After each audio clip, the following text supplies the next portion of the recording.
the land of dynamism. Dynamism in thoughts, dynamism in culture, dynamism in mindset, and dynamism in approaches. And therefore, it's our responsibility as creators, as innovators, as technologists, and as entrepreneurs to celebrate this dynamism and utilize it for the advancement of our nation.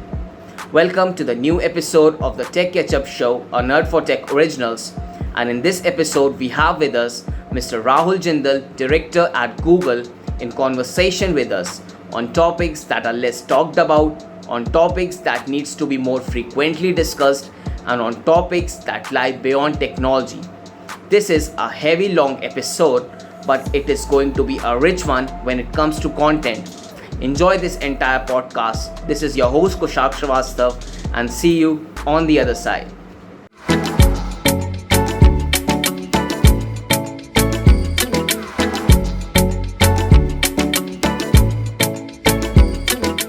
Welcome to the podcast, the Tech Ketchup Show, and I hope so you enjoy this session with us, and we have a great conversation today. Thank you for setting it up. Yeah, sir. I wish to begin the entire conversation by asking, taking you back 18 to 20 years when you were starting as a young professional, stepping into the professional world. And so, what kind of a mindset did you have at that point of time? And what were your aspirations, if there were any? And were there any specific goals that you wanted to achieve, after certain years and after doing some kind of work? Were there some kind of specific goals that you wanted to work at? Yeah. No, all great questions. So I think I'll be honest by sharing that, the only thing I had in mind when I started out was that, because I was the first engineer in the family, Okay. that, I will have to be very adaptable in my mindset. That I Yeah. will have to be ready for experiences which I cannot imagine today, both Yeah. good and bad, because I'm going to make my career in a way which is different than what other people in my family had done, right? Yeah. So, True. and also, because I was at that time in Chandigarh, and I had to move out of Chandigarh. So Yeah. I was mentally also preparing myself to be ready to not be used to such easy life as you have in Chandigarh, which is very organized, very small, very clean, very Exactly. clean. So I just getting ready for that. In terms of aspirations, I can't tell you that I had some very quantified aspirations of Yeah. becoming this or becoming that, but what I very clearly knew is that expertise is going to be important, and Yeah. the need for creating a brand for yourself will be important, right? And what Exactly. I also knew, what was very good because of some alumni from the engineering college where I studied, right, is that if you keep working hard and if you keep working sincerely, you are likely to be successful. So I think those Yeah. values were there, but I can't tell you that I had one very Exactly. tangible goal in front of me. Exactly. Yeah. As you mentioned, there was something some of your alumni told that if you keep working hard and sincerely and constantly, then you are going to be successful. So I wish to know that has that definition of success over the period of time, it must have changed, it must have varied.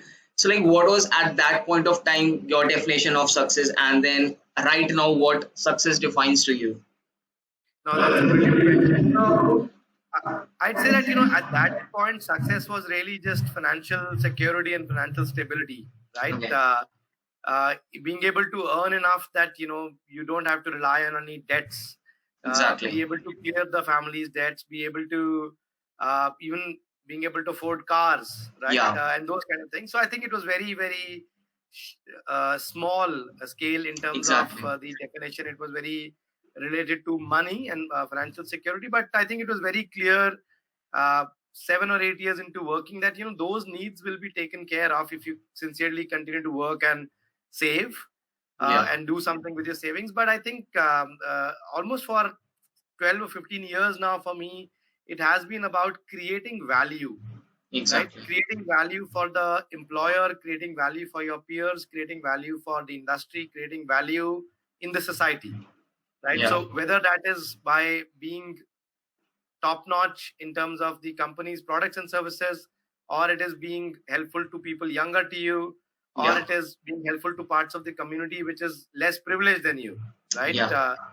So that has been a key shift in the definition or the scope of the definition of success Exactly. in that sense. So I think it's one of those aspects of growing up that the more you know, the more you realize the less you know, Exactly. Wow. right? So it's one of those, and I'm glad that even though it took me a while, but I understood that success is much more than just these quantified measures like money or position or title and so on and so forth. I think it is about being in the service of others, and I am hoping there's a long career ahead of me, and I'm definitely keen on spending the rest of the career more aligned along those lines. Great. So like again from whatever you just talked about, like do you like after spending so many years in the industry and experiencing things at a lot personal level, do you feel like is that realization of definition of success, like is it dependent on your age or your experiences, or a person, like it is just about awareness of things? If a person is aware about things, then he could get that definition of success at an early age also. What do you feel like? Yeah. Again, I feel it's all of those, right? I mean, one is obviously your natural maturing process with age, Yeah. but I see, I mean, a lot of people same age, even older, who I couldn't tell you have gained that perspective. I think it's Exactly. all about what philosophy do you use to guide your life, right? And Okay. if I go a step further in that, who is your mentor, Yeah. right? Who do you look up to? Whose guidances do you look up to, and whose guidances do you look to decide what you will do, and equally what you will not do, right? Yeah. How will you spend your day? How will you spend your week? How will you spend your month, quarter, year, years, right? Yeah. All that is dependent by what is guiding you, and what is guiding you. I think the good and the bad of being alive in this time in 2020, right, is there is no dearth of resources, there's Exactly. no dearth of access to information, but that is also the bad, because there is too much there that you don't know how to decide. Yeah. So I'd say that it's extremely important to be very clear on what philosophy is guiding you, and it's extremely important to find a mentor in life. Yeah. I feel that while I was always a bit seeking and always a bit curious about consuming a lot of inputs and guidances and books and articles and TED Talks and whatever, but I feel the real change happened for me in 2009 when I joined this Buddhism for the Ordinary People organization. It's called Bharat Sokagakai, Okay. right? And being governed by the guidances of the mentor there, which is Dr. Daisaku Ikeda, right? He's now 92 years old. He's dedicated his entire life to guiding and raising people like me. Okay. So I think that gave me a lot of systematic way, right? Because the and I work at Google, right? So I can Yeah. tell you that there's no dearth of resources these days, thanks to Exactly. YouTube and thanks to Google and thanks to everything else. But how will you choose, Yeah. right? And we in fact have to guard ourselves against a lot of uh, consuming stuff which is not necessarily taking you in the correct direction. Exactly. So, and it is also therefore dependent on the company you keep, right? They say that Yeah. you become the average of the 5 people that you hang out Yeah. the most with. Yeah. But I think all of that is also decided by what is the philosophy, right? How will you live Exactly. your life? What will be the purpose of your life? Answering those questions early, I feel, is important. Merely relying on the aging process is not going to be sufficient, because we've seen older people who are not necessarily matured, and we've seen younger people who are mature beyond their years. Exactly. Right? I might be talking to one here. So I think maturity and all of that outlook in life is dependent on the value system with which you have been raised, and with Yeah. which you continue to raise yourself. So that I Wow. feel is the most important aspect. Well, that was really well put, sir. So like now, when you retrospect back when you were starting, and things were like back, whatever the things were in terms of technology, in terms of mindset of the people, in terms of interactions that people used to have. So how do you feel like what are some of the key changes that have taken place over the years in terms of all those things, like be it technology, be it interactions that people used to have at that point of time, how their mindset used to work? So if you could explain that.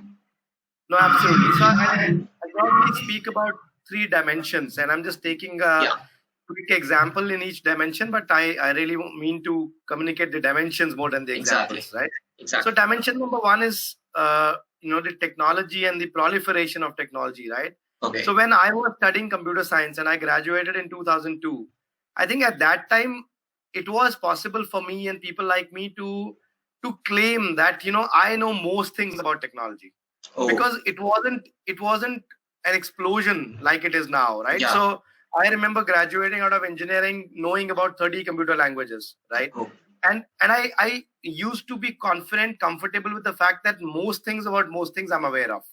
mm, But in the last 18, 20 years, it's been such a great explosion. It's a massive explosion yeah. that today, I mean, I couldn't tell you that I know even most of the computer language names. Obviously, one is that I'm no longer in Yeah. the computer science development space. I'm Exactly. more in digital marketing. I'm more of a business person. I'm more of a Yeah. management person, a leader. However, even if I was in computer science, I don't think I could tell you that I know everything about everything tech. Exactly. So I think one has to be aware that that time has passed when you knew everything about everything. So therefore, it is extremely important to be very careful and cognizant of what will you be a specialist in, and then go be a specialist in that, and then build a network, build a collaboration with a lot of other folks on who are good in their respective areas. Yeah. So that's number one, is the attitude towards technology, I would say. Number two, I would say, is attitude towards how we see ourselves in Okay. respect of the rest of the globe. I think when I was graduating, I think that time it was very much the ticket to success to go to a foreign country Oh, and go make a career in a foreign country, right? So yeah. India was supposed to be simply a supplier Exactly. of trained, enterprising, hardworking, analytical oriented talent, right? So the ticket to success was go on site or somewhere, find a way to get out of India.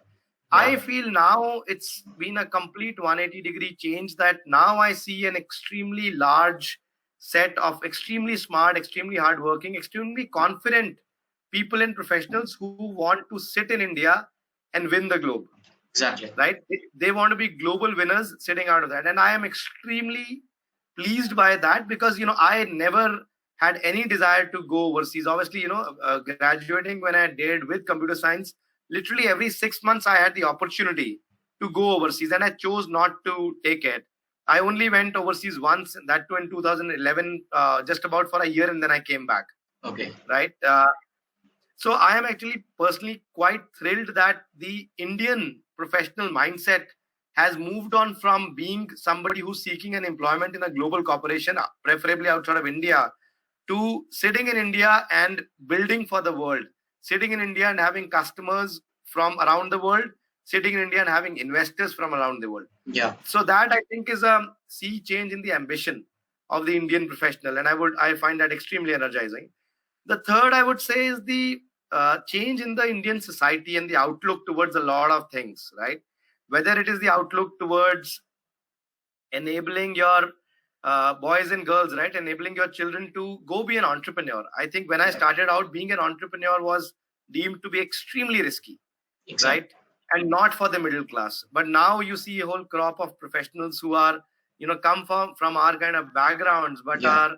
are, happy to be entrepreneurs. And the second aspect, I would say, is the society's general outlook towards minorities, right? I actually feel extremely proud about a few facts that, when I was growing up, girls working was relatively uncommon, right? Hmm. In my class of computer science of 30, there were only 6 girl students, Okay. right? So which is 20%. Yeah. I remember overhearing conversations that where if a girl has to wear spectacles, parents would be worrying about how will she get married. Yeah. So from that being the attitude of the society in 1980s to in 2020, where India has government mandated 6 months maternity leave, right? So Yeah. that leapfrogging, right? And even now, countries like US or UK or others, they have about 12 weeks of mat leave, right? Okay. So I think the Indian society's ability to go from being a little backward to being the world's foremost in the span of one generation is extremely encouraging, extremely fascinating, right? Similar is the attitude towards, let's say, minorities, including the LGBTQ plus community, right? So whether it is the role of some progressive movies, or it is the role of activists who have been courageous, or it is the people who themselves have been from the minority communities for their courage to come out, right? Exactly. But we've gone from being not talking about a certain topic, or talking about a certain topic only to mock that topic, to being, having very progressive laws and very progressive participants of the society in one generation. So I Yeah. think this ability, this dynamic ability of the Indian society is my third point here, is that we are a very dynamic society. I think all of us Exactly. need to take the responsibility of explaining India and the Indian society to people worldwide. I think a lot of people have a lot of this very narrow, very backward, very regressive kind of view of what India or Indian society is. So I, for one, for example, I wasn't very thrilled with the success of Slumdog Millionaire. Not because Yeah. it's a bad movie, not because Yeah. it's a bad theme, but because it stereotypes India. Exactly. India is Slumdog Millionaire, but India is a lot of other things. India is also Tare Zameen Par, which Exactly. is telling the story of children and people with dyslexia. India is also Hitchki, right, Yeah. which is talking about Tourette syndrome. India is also all the other media about LGBTQ. India is also about women rights. So India is about a lot of things. India is not a society that you can spend 5 minutes and understand. Exactly. So, Yeah. so I feel those are the things about technology, about our aspirations, and about our multifaceted society. If that answers your question. Yeah, wow. So that was brilliantly good. So talking about a bit more deeper in this point only, like what do you feel like? I know that taking like from after independence what we were, and now it has moved, like it has moved leaps of faith, and to reach a point where we are right now. But still, uh, because India is a dynamic country, there are like religions, caste, everything changes, cultures change after every, like from village to village they change. So now my point is, how can, like, these particular if we are focusing on a particular culture, or like how can we actually take advantage of the dynamism that India holds, and use it for our upgradation, or for the upliftment of the country. Using that dynamism, how can India uh, put themselves on altogether a different kind of a space on the globe? No, again, a really brilliant question, and your questions are really reflective of the maturity you are carrying and this generation is carrying. So it makes me extremely hopeful and energized. So I'd say that see, first and foremost in anything is the self narrative. Okay. What do we tell ourselves, right? If we keep telling ourselves that this dynamism is a burden, then it will be a burden. Exactly. If we tell ourselves that this dynamism is an opportunity, it will be an opportunity. So I will tell you, this is a huge moment in my own thought process, which happened around 2011. When I actually, after many years of working in India, I actually went to live and work in Australia, Okay. right? So what happened there was I had the ability to compare and contrast how things work in India versus how they work in Australia, right?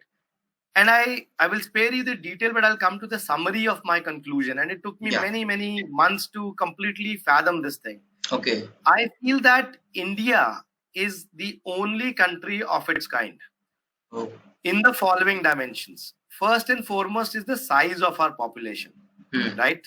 At 1.3 or 1.4 billion people, there are only two countries of this size. One is China, one is India. Exactly. But I'll continue with my parameters and you will realize that why India is the only one at the end of it. So first and foremost, like I said, is the size of our population. So which means that whatever we have to put in terms of systems, they have to cater to a extremely large, unprecedented scale, right? Okay. Second is what I call the heterogeneity of our population, Okay. right? These are not 1.3 or 1.4 billion people all the same, or Exactly. all almost the same. They are extremely diverse, extremely variant, right? So whether it is socio-economic or it is religious beliefs, Yeah. or it is even the age demographic, or it is other aspects in which one can classify a large group, right? So it is very heterogeneous. And the point of heterogeneity actually occurred to me when I was in Australia and living in Sydney, right? There actually, 95% plus of the population of the whole country actually lives in 6 or 7 urbanized cities. Okay. So when you have a much more homogenized population, it is much easier to design systems, Exactly. right? But in India, for example, even if you have to think about road, how to make a proper road, now you have to cater to people who will be walking, people who are using animal driven transportation, people who are using self powered cycles, Yeah. people who are using motorized two-wheelers, and then four-wheelers and four-wheelers of all size, and then Exactly. trucks, and then buses. So this heterogeneity is not an easy thing to solve, Yeah. right? So we spoke about the size of the population, we spoke about the heterogeneity of the population. Then we have to talk about the democratic decision making. Yeah. This is where India and China differ, Okay. right? In India, everything has to be decided based on consensus. In China, you Exactly. don't take consensus. You just Exactly. so then that leads to violation of human rights and violation of the dignity of all life, right? Yeah. So in India, we would have seen so many times that there is a grave of some holy man, and then there's a main road built all around it, Yeah. right? Or there's a small temple, and then there's a road built around it. Or Yeah. there's a tree, and there's a road built around it, right? Yeah. That I think we can look at as a fodder of jokes, or we can look at that is the symbol that we want to take everybody along. So we have to do democratic decision making. And then finally, and unfortunately, there is obviously deep rooted corruption in our systems. Of course, Definitely. obviously it is being cleaned out, but there is deep rooted corruption in our system. So which means that there is all the capital that starts at the top of the funnel does not necessarily reach the bottom of the funnel in that sense. Yeah. So I would summarize all of these 4 factors of the size of the population, the heterogeneity of the population, the democratic decision making, and the inherent corruption, which is obviously hopefully going away bit by bit. But all these 4 put together makes it an extremely unprecedented situation.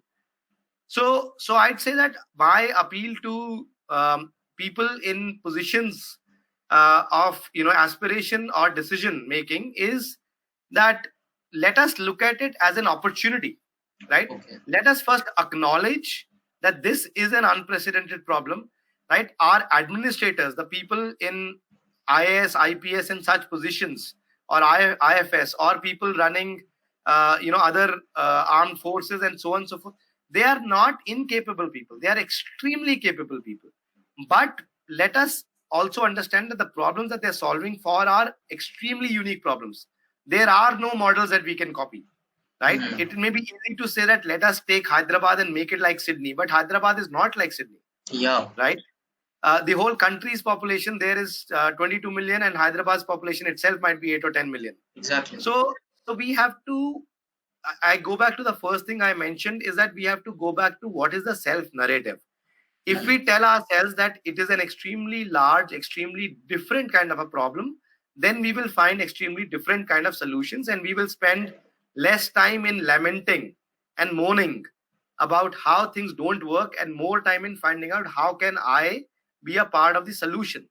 One Yeah. very simple mental model which has helped me convert myself from a person who was frustrated about everything about a system that doesn't work to a person who's much more understanding is very simple. That why don't I ask myself that, okay, you are so smart, what is your solution? Wow. Whatever the problem, right? If the problem is traffic, if the problem is anything else, distribution, if the problem is inadequate social structure, support structure, whatever. So let us ask our own selves that what is your solution? And if I don't have a better solution, then do I have the right to complain about a solution which already exists? Right? Wow. Because I feel that we don't want to become a nation of the ungrateful. Exactly. I think we should become a nation of the grateful. A grateful doesn't mean complacent. That's not what I mean. Obviously, there is a Okay. lot of stuff to be done. But if we are grateful for what we have, then we build on that platform. Because then we also energize ourselves. If we are not grateful for what we have, then we are not standing on any platform, then we're standing on quicksand, and we just keep going down and down, and then one day you find yourself wanting to just go on site and leave India. And who does that help? That doesn't help the Yeah. country, Yeah. right? That doesn't help the place where we grew. So that, I think, is not the right attitude. I think the right attitude is, let's understand deeply and let's be a part of the solution by being grateful for what already exists. Exactly. That was really great.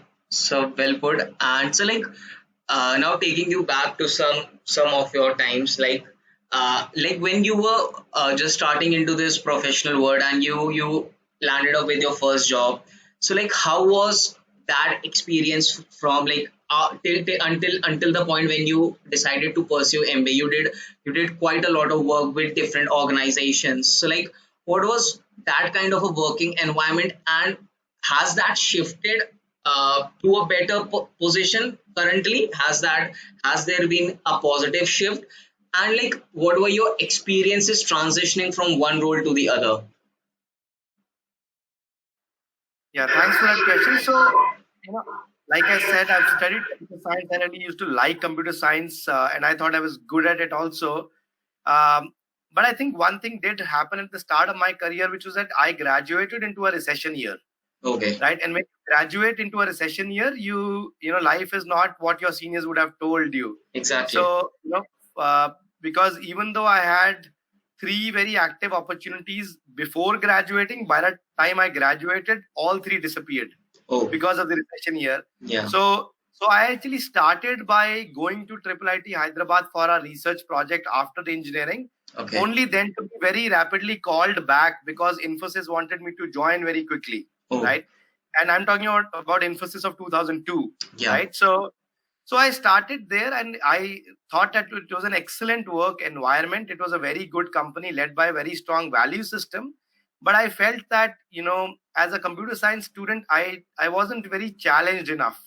I think Okay. Infosys was great for a narrative about, going overseas, seeing the abroad life, or seeing the life abroad, saving some dollars, rising Okay. up in life in that manner. But while I was very grateful to the company for presenting those opportunities to me, but what I was looking for was a lot more day-to-day challenge of the job, right? Hmm. That I felt I didn't really get in the IT industry. I realized that it is not that Infosys had an issue. I think it was the whole nature of the industry and nature of the roles back then were such that they were not very Okay. challenging to a computer science student. So luckily for me, a friend of mine from school actually told me about this company called EvalueServe, Okay. right? It was a pretty small company back then, and he told me about this field of intellectual property, right? Okay. And I had no idea what it meant. So I went to interview for this company. I got selected for it. It was a extremely um, friendly, extremely energizing kind of an environment where even after all my years of working, I felt that what I learned at EvalueServe, I've never learned so much in one year, Wow. right? It was really, really good. Probably some of the smartest people I have worked with ever in my career were at EvalueServe. So that gave me a lot of confidence. That gave me a lot of skill set. That gave me a lot of ability to decide that intellectual property seems to be a great space that I want to make my career in, right? So I moved around a few companies. I went to a startup in Mumbai. I then came to another company in Noida, which was as sort of like the first employee of a overseas company that had bought an Indian company Okay. there, sort of a thing. So about 9-ish years I spent in the field of intellectual property, and then successively increasing the complexity of what I did. Right, I started drafting patents, but then I started analyzing patents, and then patent portfolios, and then monetizing patent portfolios. I think towards the end of that industry, or towards the end of my career in that industry, what I was doing was extremely satisfying, right? Because it was at the intersection of business, technology, law, and finance, Wow. right? And that's a very, very rare combination that somebody gets to work at the intersection of all these 4 fields. Yeah. True. However, what had happened is that, at the peak of my career in that space, I think I was doing what probably maybe 25 people in the world were doing. So Yeah. while that was very fascinating, but I was feeling that I've become a little too specialized, Okay. right? So that is the time when I was not able to see a very long term career, another 20, 30, 40 years to my career, I was not able to see, especially without a JD degree. JD is Okay. Juris Doctor, that's equivalent, Okay. that's a law degree in the US, right? So I was not able to afford that. So I thought that I do need to pursue something, but maybe I need to broaden my skill set and broaden my employability a little bit. Yeah. So that's when I decided to do my MBA. Okay. And after MBA, I again went back to work for Infosys, but in a sales role in Australia, Yeah. right? Because I believed the company was great, the industry Yeah. was great. It was just that I wasn't feeling challenged as a software engineer. So that was extremely valuable experience. I obviously learned about Australia, learned about financial services. I used to sell big data solutions to financial services companies there, so that was very good. And then after that, when I decided to come back to India, I had an opportunity with Google India, Wow. and I've been with Google India since 2013. Yeah. So to your question on what has changed, I feel that again, there are a very large number of companies in India, both Indian companies and multinational companies, that provide very good culture, right? Okay. So I feel that the value attributed to culture or the expectation from culture definitely has gone up. So it's very encouraging that all Indian companies are not are not employers with poor cultures, right? So culture Exactly. is important. Exactly. And I actually feel that in every company I worked at, whether that was Infosys or Evalueserve or Pangea 3 or CPA Global or Google now, I think I've been very fortunate to work with extremely smart people, Yeah. right? Which actually tells me that it's not high quality talent is not only found in one company or one industry, right? Exactly. India has a lot of high quality talent, and so that actually is very encouraging, right? That for anybody beginning their career, that you can have a great time in most companies that you will go and work at. So Exactly. those kind of things are there, and I see that the mindset in companies in India, whether they're Indian companies or multinational, to be very systems oriented is very good, right? Because if we are building for scale, if you're building for heterogeneity, I think those are systems which are built to last. Exactly. I actually have started to feel that the build to last kind of a mindset is much more there in Indian companies than in other companies, right? Okay. Companies from other countries. So that is a change. I mean, I'm definitely perceiving a much greater confidence in the Indian professional, in the Indian manager, in the Indian leader, Okay. right? And that is great news for our country and for the future of our country and for the future of our economy. The other thing, finally, I would say on this one is that I see many more professionals being okay with pursuing senior IC paths, right? Okay. When I started my career, it was almost implicit that if you have to grow, you have to go into managerial careers. But now Yeah. I see many people with 10, 15, even 20 years of experience, right? And they are very specialized, and Yeah. they're still okay with pursuing an individual contributor role. I think Exactly. that is much needed. I think that is a mindset we must cultivate in India, because if India has to become the powerhouse, we have to have depth, right? Exactly. You previously brought out India's independence, right? I actually believe India's real independence happened in 1991 with Okay. the economic liberalization. So Yeah. if you look at it from that perspective, we are a very young country, right? 30 years Exactly. only. So I feel that we all have to upgrade our mindset from not only going down the managerial paths, but going down the expertise paths, Yeah. right? Because if we cannot become experts on a lot of topics, then we will always be reliant on expertise from other countries, and that is leaving value on the True. table. True. So I would really encourage professionals to also think of confidently, courageously being experts on a topic and not necessarily rushing after becoming managers. True. Also, like whatever you told in this answer, there's one thing like what I took out from this conversation was like you taking you as an individual, and what I believe most of the people at your point of time were more of a kind of focused on learning out things and like developing themselves for better as an individual, as well as for the betterment of the organization they are working for, or for the nation in a wider prospect.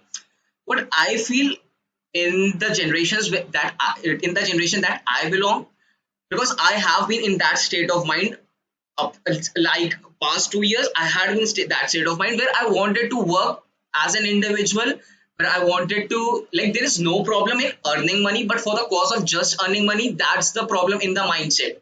So I was at that kind of a mindset. I just wanted to complete my engineering work. My motive was to grow financially, become rich, travel to places, and just like it was okay. If I had to do this kind of work, I'll do it. Give it to the organization. Give it to the person who I have to report it, and that's it. Now, when I interact to a lot of people who are junior to me or in my age group, I find this thing where they are not actually focusing on the learning part. There is a lot of focus on getting certificates, on getting into the organization as big as Google or as big as Apple. So they want to work for such organizations, but the curve that they had to follow for getting there is like very low. There is no efforts where you can see actually. So what do you think, like, why is that perception coming from? Is it because social media has like influenced people to that extent where everyone wants to just get the result irrespective of the efforts that one has to put it in to get that result? Or it can be like diverse reasons for this kind of a mindset which is currently being seen. So like, what's your take on this? Yeah, I think it's an extremely important, multifaceted topic, I would feel. So, see, again, I don't claim to be a millennial expert. I mean, I don't think I'm a millennial expert, but I feel that there are various reasons. I think reason number one I can feel is that the people who are joining the workforce now, right? Yeah. They actually grew in households which were a little bit better off financially than the previous generations, right? Okay. So which means that they have not necessarily seen the shortage of anything, right? And more often than not, or definitely more often than the previous generation, their demands and needs when they were growing up, they were met, right? Okay. So I wouldn't actually put it on the generation. I think it is just a matter of, as the Indian economy got better, as the global economy got better, households were able to satisfy the needs of their children more often than the previous generation. Yeah. So I don't think it can be dumped on the generation. I think it is the evolution of the society, right? That we've never really enabled a whole swath of people to have the skills of patience. Exactly. Right? Exactly. Have the skills that you need to really work on something for a prolonged period of time before you earn the right to enjoy its fruits. Exactly. Right? In that sense. So, but it is what it is. I don't think there is much point in just moaning about it. I feel that so the strength of the current generation is that they are seeking a much greater meaning, right? So that's where the desire for travel comes in. That's where the desire for experiences comes in. That's where the desire for having a life outside of the working hours Exactly. comes in. So I don't think we should fight that. I think we should channelize that, right? Okay. Great. So I think that the role of leadership is extremely important. I think the role of philosophy is extremely important, right? So I'd say that it would be foolish of people even older than me who are leaders and managers of organizations to either deny that this generation has different needs or to just go out, try to correct those. I don't think Yeah. something like this, something which is so pervasive and Exactly. something which is so large can be corrected. I think it can only be channelized, right? So I feel that first and foremost, it is very important for managers and leaders and promoters of organizations and leaders of the country to acknowledge what is there, right? Yeah. Acknowledge the good aspects of it. I mean, I feel that we are not producing, we don't have cookie cutter approach now, right? Exactly. When I was graduating, I think most people had a very similar outlook in life. That's not necessarily a good thing for the country or the society, right? What about diversity then?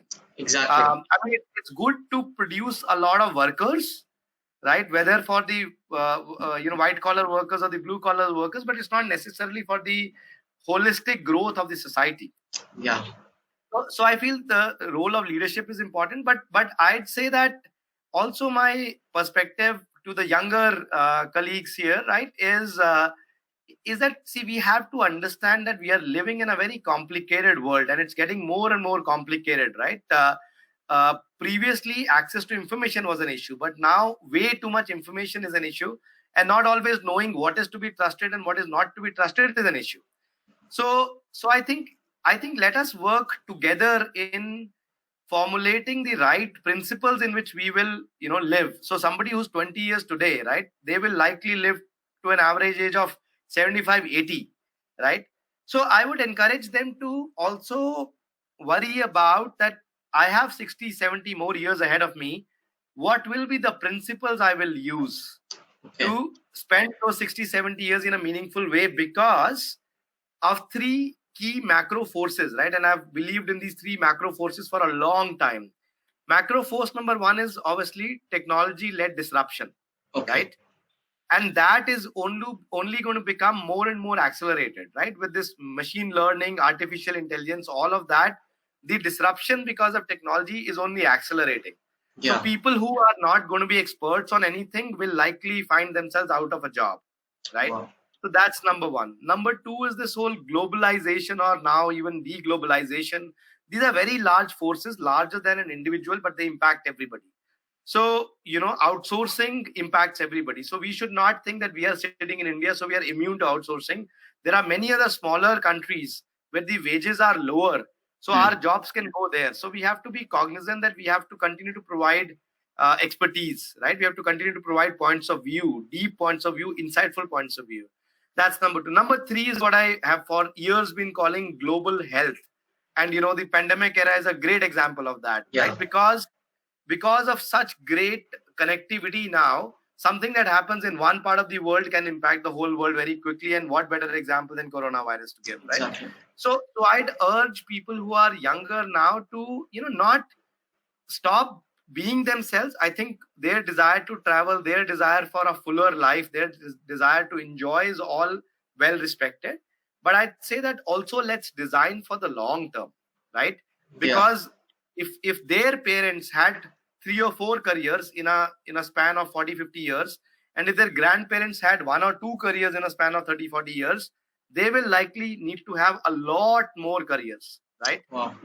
So I think the future of work is also going to be a lot more about the gig economy. It's going to be a lot more about solopreneurs, right? So I think it's a deep topic. We can probably talk at length separately about it. But I'd say 2 parts to the message is that don't stop being yourself, but also have a robust vision of who you want to be. You cannot be what you are today. You will have to transform. So either you transform by design or somebody else will force you to transform, right? Which one do you want to pick up? Exactly. So like you have been a lot more interested in investing into startups and have been mentoring them a lot. So like what do you feel is the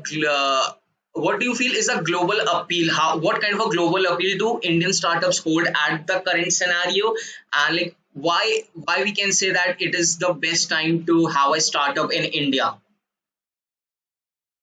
So like I mentioned earlier, I think that Indian talent has always been valued highly for our collective analytical ability, our collective even ability to work hard and be enterprising, right? So analytical ability, hard work, then coupled with global connectivity and a systems thinking, right? I mean, the Indian gene pool has always been very systems thinking. I mean, we've had some of the greatest mathematicians even thousands of years ago. Exactly. So I say that Indian startups are definitely valued for rapid decision making, customer centricity. The whole point I was making on the Indian society about leapfrogging.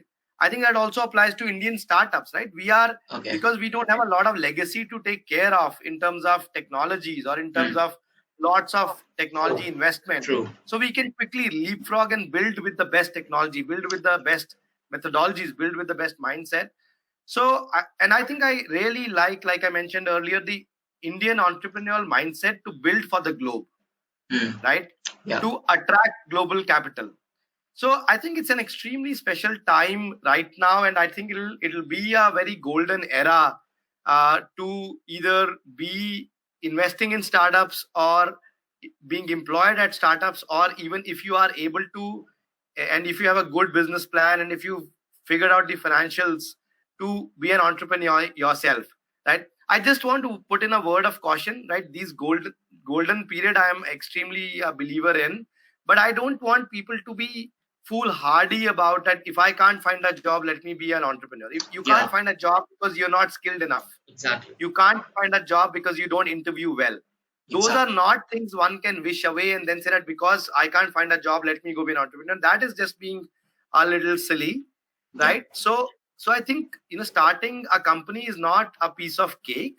It's become relatively easier because so many seniors of ours have proven that Indian entrepreneurs are world class, but that doesn't mean that it is a piece of cake. Exactly. So I'd say that let us focus on being skilled, let us focus on being insightful, and then whether that means I should go work in a large company or I should go work in a startup or I should start something of my own, that is a matter of personal choice and how energized one feels by a certain idea or does not feel energized by a certain idea.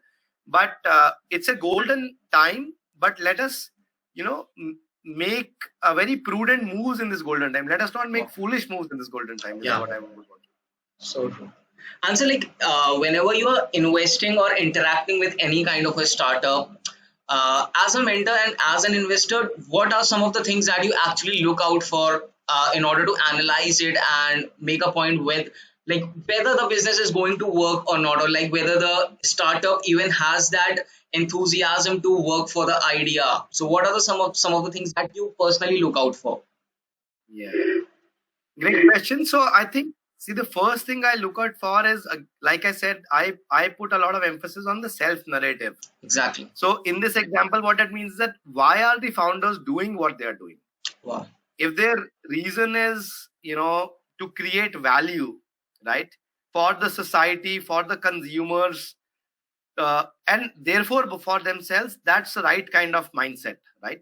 If they're about it, I'm doing a startup because I couldn't find a job, or I'm doing a startup because all my other friends are doing a startup, that sounds like a pretty weak reason, because it will be a struggle on a very regular basis, and if you're not guided by the right principle, then you will crumble very quickly, right? So Exactly. so first and foremost is the motivation of the founders themselves. Why are you doing what you're doing? Second is, I think, openness to new input, openness to feedback, right? Because almost all companies, even the successful ones, do not end up doing what they start by thinking that they will do. Exactly. Right? Wow. Almost Great. all companies have to pivot in small ways or big ways or whatever.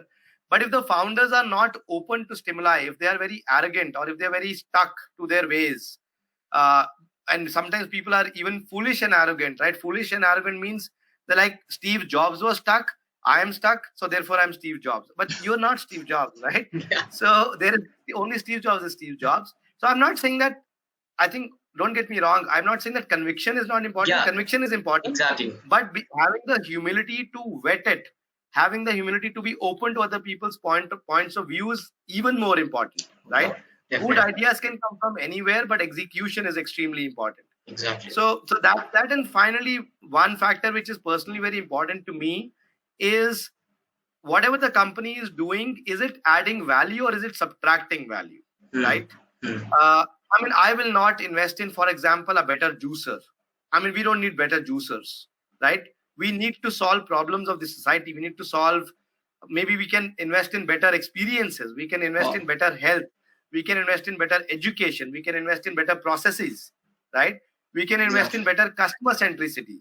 But so I think I really believe in this one mental model that Larry Page is famous for quoting, right? Which is the toothbrush test. Okay. Which means that whatever you building, is it something that the consumers will use very regularly, preferably many times a day? If that's not the case, then I'm not very motivated. I mean, I'll obviously invest with my time and advice, but I may not invest with my money in such companies. Wow. Well, that was extremely great, sir, talking to you. Just a last question in the conversation. Could you please suggest some of the resources that has helped you to become a better professional and a better person altogether? If you could suggest anything. So, I mean, the great thing about being alive is that there's never a dearth of inspiration, right? There are so Definitely. many excellent authors, so many Definitely. excellent speakers. But I'd say that, like I mentioned earlier on, the importance of philosophy is very high, according to me. So, I want to recommend these series of books called The New Human Revolution, Okay. right? This is Okay. written by Dr. Daisaku Ikeda, I was quoting as my mentor. Yeah. So these are extremely good. Outside of this, I think tons of books. I would like to encourage people to build clear thinking, right? So in that, there is a very, very readable, very snackable book called The Art of Thinking Clearly. So that's definitely I would recommend. There's a similar book, a little bit more involved, but that book is called Super Thinking, Okay. right? But the whole topic of mental models, I feel that, if India has to go to the next orbit, the Indian professionals have to move on from not only being great problem solvers, but also great problem finders, Hmm. right? We have to Yeah. build the ability to find problems. So for that, super thinking is very good. And tons of other books I could recommend. But if there is two more I want to recommend, I think are the book series from Nicholas Taleb, right? Okay. The original author of books like Anti-Fragility or Fooled by Randomness and all that. I think he's an extremely Okay. great thinker. Okay. And I'd also recommend the book called Principles Okay. by Ray Dalio, right? Yeah. Principles is very important. Principles in general are very important, and Principles as a book, therefore, is very important in support of that advice. Yeah. Well, thanks a lot for coming to the show. It was an honor hosting you, sir, and I hope you enjoyed yourself. And thanks to all our listeners who are listening this podcast to any of the platforms. And this is your host Kushak Shrivastava signing off. Thank you so much, Kushag. Thank you.